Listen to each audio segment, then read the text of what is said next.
We are continuing with the teachings of Sri Nisargadatta Maharaj from the book I Am That. I will read a passage. It says, "Truth is loving and lovable.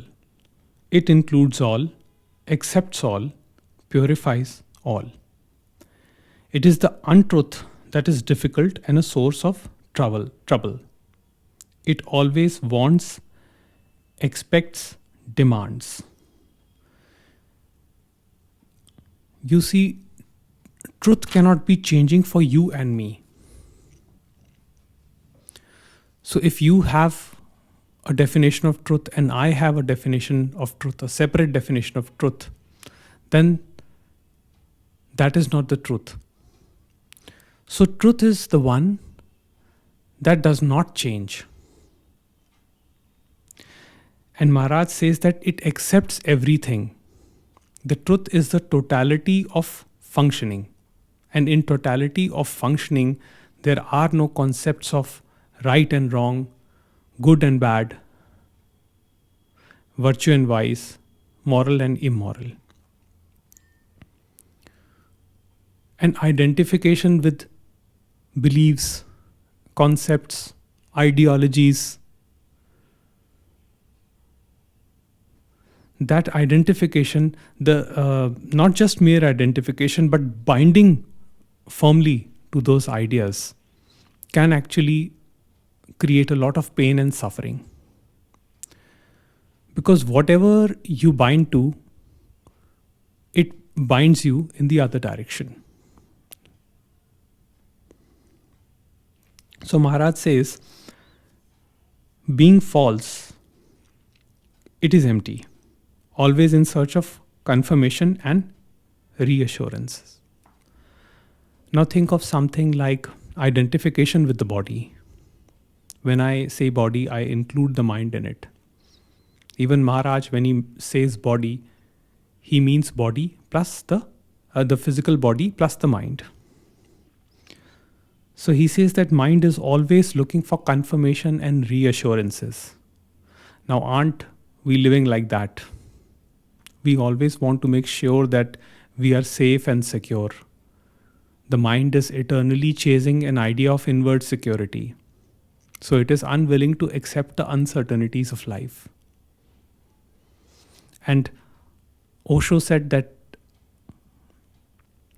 the courage is the love affair with the unknown. And Ramesh Balsekar said that peace has to be found in the uncertainties of life. But when we are identified with the false,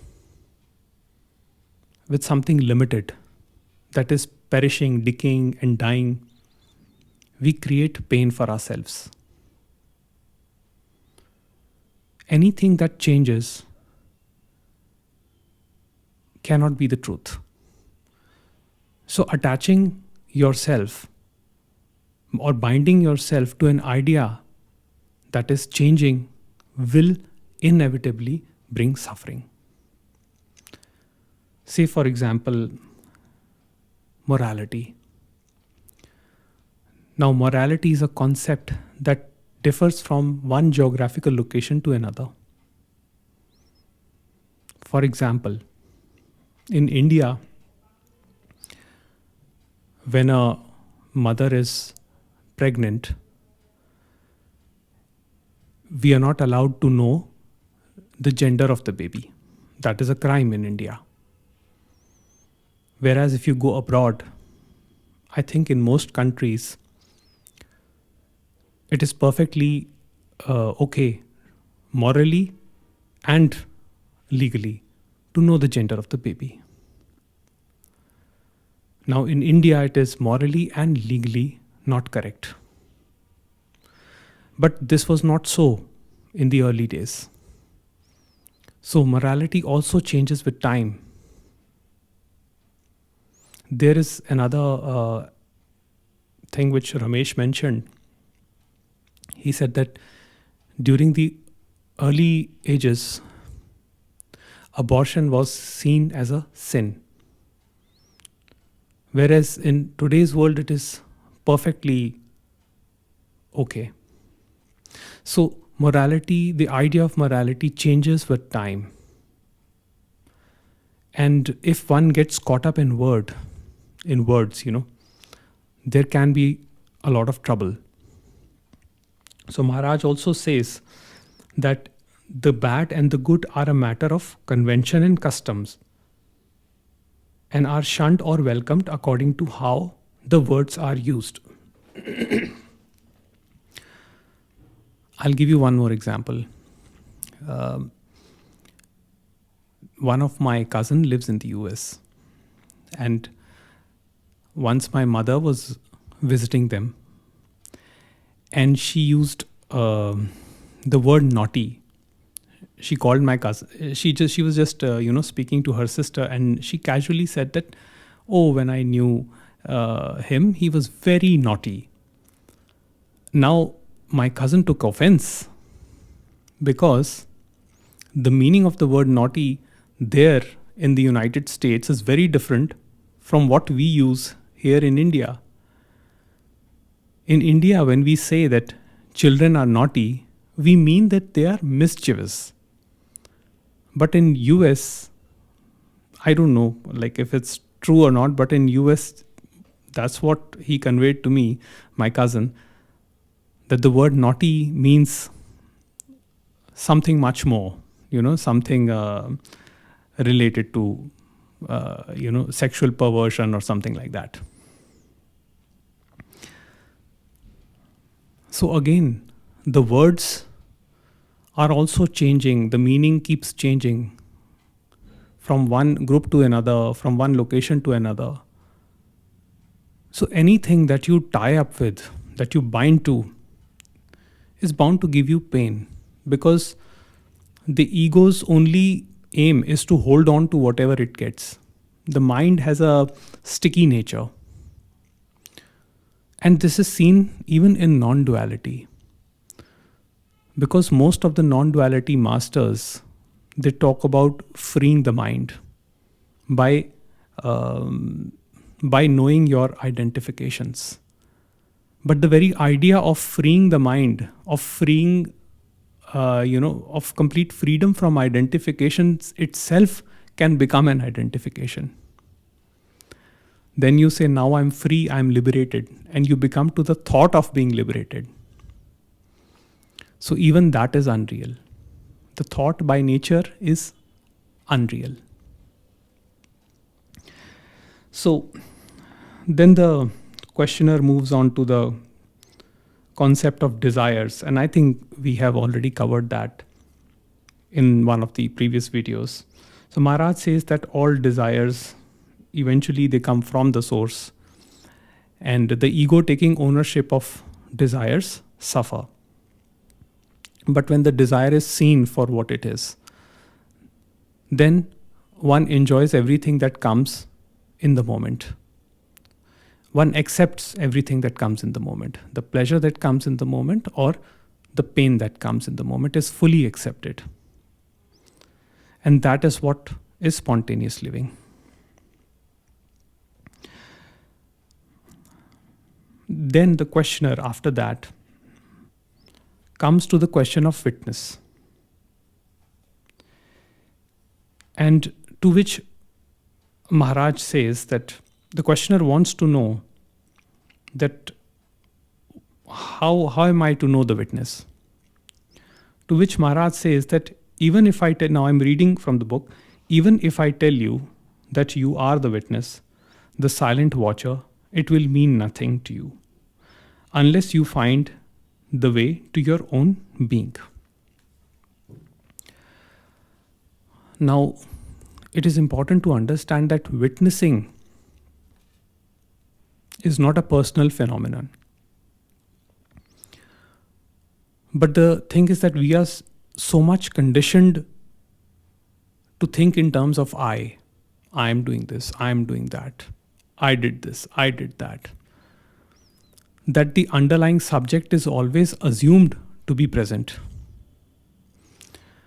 But what Maharaj is saying is that when witnessing happens, witnessing is the total attention, the watchfulness. So, in that witnessing, even this subject, which calls itself I, that also is seen as an object. So, there is no individual seer, there is no individual experiencer, there is no individual observer. It is only the experienced or the observed or what is that is happening. So, you cannot know witness as an object of your experience. The witness cannot be reduced to an object of perception, because witnessing is direct perception, the first perception. And the only way to witness is to be the being. Because in being, you are not this or that. You are simply the being, the I am. And Maharaj says also, now I'll read from the book, he says, after all, the only fact you are sure of is that you are. The I am is certain. The I am this is not.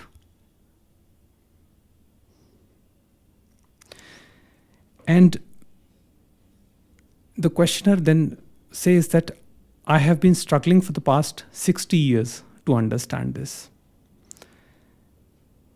And now the important thing to understand here is that the self-inquiry,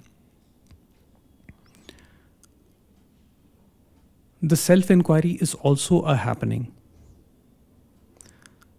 But when the ego thinks that it can do self-inquiry to achieve a certain outcome of its preference, in that case, usually the self-inquiry is also not sincere.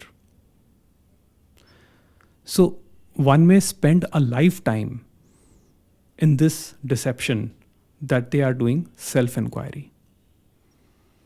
So, the masters say that let the self-inquiry also happen naturally, organically. And life will present life will present challenges at each and every step, where you will have the opportunity to investigate. Of course, it is the ego that does the self-inquiry, but it is not a forced self-inquiry. The self-inquiry simply happens. And then the ego questions, who is the doer? And finally, when it is the will of God, the ego comes to a conclusion that if I am not the doer of my actions, then who is this me? This was Ramesh's favorite line, I believe. If I am not the doer of my action, then who is this me? Then I visualize the ego like a child, who completely surrenders. The child is still there. The child is not killed. The ego is not killed. It is still there. Because we require ego for daily functioning. But the ego is reduced to a functional aspect, and its movement is in horizontal time as thinking that is completely cut off. And that cutting off happens through witnessing. When witnessing happens, the ego is not there. The ego is the involvement. The ego is the binding with identifications. Now the challenge is that the identifications are necessary, because if we completely give up identifications, then the body and mind cannot sustain. Then life as we know cannot happen. Therefore, identifications are required. But at the same time, the grasping of identifications creates suffering in life. I think that is why most wise people say that don't take life too seriously. which is easier said than done, because when we are young and full of vigor, strength, and vitality, then we are totally me-centric. We live a very me-centric life. There's nothing right or wrong in this. It just happens. But at some point, one realizes the frailty of human body. And then we get to know that the time is limited. So why spend this time keeping hate, resentment, and malice towards others? Why not live this time in pure love, in joy, and in harmony with others? Now, when I say others, I don't just mean other human beings. Everything apart from you is the other. Even your thought, even your feelings, sensations is the other. And I believe that's what Jesus meant when he said, love thy neighbor. The neighbor is not a person living next to me. The neighbor is everything that is just next to me. My thoughts, my feelings, they are also my neighbor, but they are not me. So Maharaj says, strive without seeking, struggle without greed.